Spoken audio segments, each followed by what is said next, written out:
Galaxy Buds Plus, Galaxy Buds Live. Which one's better? I don't know. How about the one that says Pro at the end? Galaxy Buds Pro. Obviously the best, Pro is good. Unless you're Apple and then you have Max. I mean, if there's anything better than Max, then you're in trouble. Samsung's calling these they're the best. They're supposed to be the best. They're $200, which right now the Plus are like 110 now, and the Live are like 140 to 160. So these are gonna be the most expensive right now, and they are supposed to sound the best, and they're all premium. Let's get into it. They give you instructions on how to put it in. We could all use that. Got the case itself. This is a nice small case. I think this is stupid, but 2 out of 3 people think this is a worthy test. Yeah. Now these aren't Costco jeans, so it might be a little smaller and tighter than Linus's, but if you're wearing nudies, you can get it in, but barely, and I wouldn't recommend it. It feels like crap. No wall wart, as is tradition. USB A to C. Oh, and here we have the silicone ear tips. There are 4 in this box, 2 more on the earbuds for small, medium, large. They come in 3 colors. This is Phantom Black, I assume. There's also Phantom Silver and Phantom Violet. So Samsung said that these had the shape of the Live, which is venular, but the inner ear penetration factor of the Plus, whereas the Live were really kind of superficial. They didn't really go in. And so it's supposed to be a hybrid of those two. And to me though, honestly, they really just look like the Plus. Like, how is this the styling of the Live? This is not beanie at all. If I'm putting those in and they're in my ear, compared to, it's just like a rounded version of this. Okay, they're not like the Live at all. There's a few microphones on the outside of this. There's also, I believe one of the microphones is behind this perforated part. Can you see that? There's a little perforated kind of window, and that is supposed to help as like a windscreen so that you can be in a windy environment and have a clear voice during calls, just because it's just less exposed to the elements, and they should be less exposed, protrude less from your ear than the Plus did. So that also would aid in having a better wind performance. Before even looking at anything, I just want to comment on how they feel right now. Everyone's ears are different, and I know for me, like my left one's different than my right, and if a headphone bothers me, it's always in the left. Right now, these don't feel that comfortable.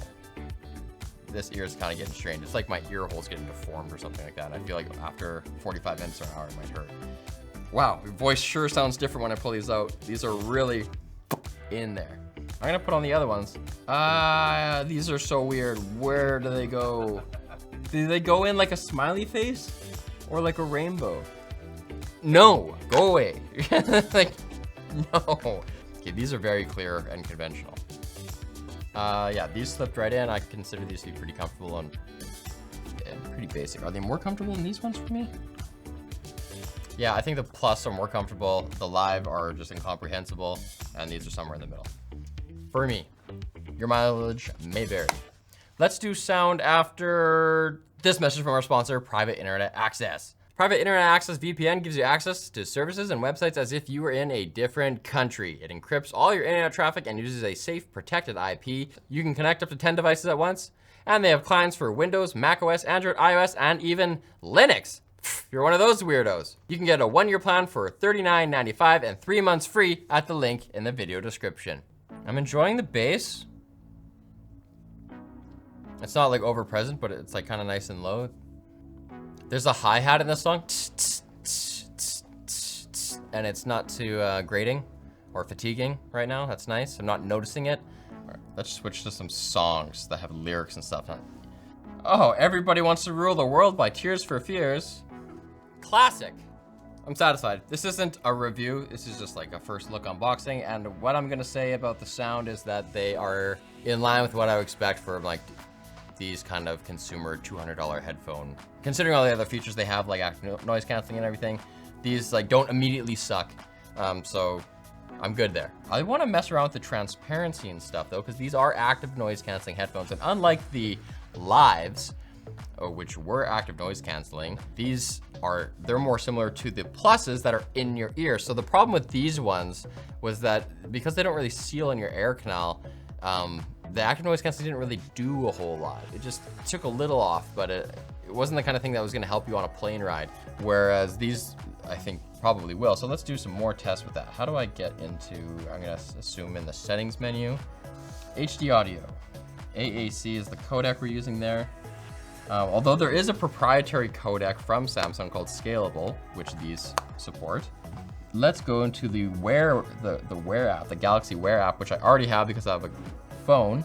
I don't see this earphone on here. Dang it, Bobby! They're too fresh. I won't be able to interact with the app, but I can tell you that I know that in the app you can toggle, do you want your active noise canceling high or low? Do you want the transparency to be at various levels? I can't fiddle with that now, but what I can fiddle with is the actual touch interface of the headphone themselves. So let's see how sensitive it is and how they programmed it. I'm not even listening to anything right now, and I'm expecting a single tap to start playing some 80s music. There we are.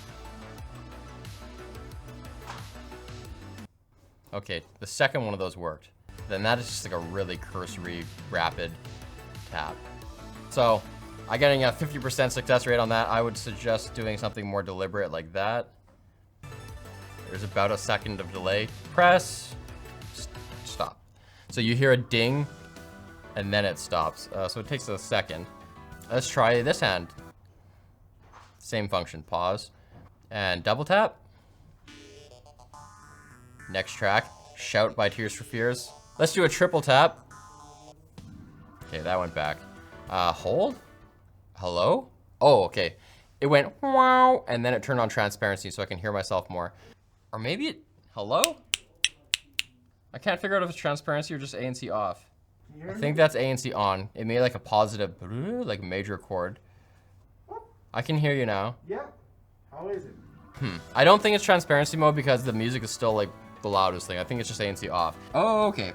Again, this is something that we can't look at, but you can program some of these buttons. So the touch and hold, you can activate a preset feature, but by default it launches the noise control feature. So I was right. Unfortunately, I'm not able to check out the level of granularity they give you for turning features on and off, because we saw on some headphones, was it the Razer Hammerheads that were just awesome? You could just toggle every single thing to any one of the buttons that was like completely decoupled. That would be ideal, but sometimes you don't see that. Sometimes you see like with double tap, you're allowed this or this. And I don't know why they put you in a cage like that, but I can't evaluate whether or not this one does that. Because we're too fast. Ooh, another thing that was new with these is unlike their previous models and like, I would say what the standard is for truly wireless earphones, these do not have an IPX4 rating. These have an IPX7 rating. So is that these can go underwater up to a depth of 1 meter for 30 minutes. That does not mean that they recommend you swimming with them, but that's what they're rated for. The case, no, just the earbuds, okay? Another thing that these things have is if you have the Samsung SmartThings app, there's a new thing called SmartThings Find. I don't think that it's just for these earbuds only. It applies to many Samsung devices, but SmartThings Find will help you locate your earbuds, potentially even if they're not on. Battery life, between 18, I believe 28 hours total, depending on whether or not you have ANC on or Bixby on, because these do support Bixby as a virtual assistant. And as you noticed, I didn't hail any virtual assistant while I was touching it. It's by voice. You say the hot word for Bixby and you can use Bixby. If you're not using all that stuff, you're gonna get more time. So that's 28 hours total, 8 and 20. If you are using that stuff, more like 5 and 13. So that is 61 milliamp hours on earbud and 472 milliamp hours in the case. And of course, as we are used to now, charging for 5 minutes gets you like what? An hour of playtime. By the way, the reason that these would sound different, or that Samsung thinks they sound quite a bit better than the Live or these other ones, is that they have a different speaker design. There's not just one driver in here, there are actually 2 drivers. There is a 5mm driver for the high end and an 11mm driver for the woofer. And that's 1.5 times bigger than what you found in the Galaxy Buds Pluses.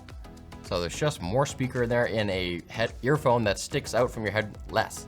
They also have a couple Apple-y features like multi-device support within the Samsung ecosystem. Everyone's trying to do this user lock-in thing. So if you're on your Samsung tablet you can be watching the tablet and then your phone rings, it'll switch right on to the headphone without having to do anything.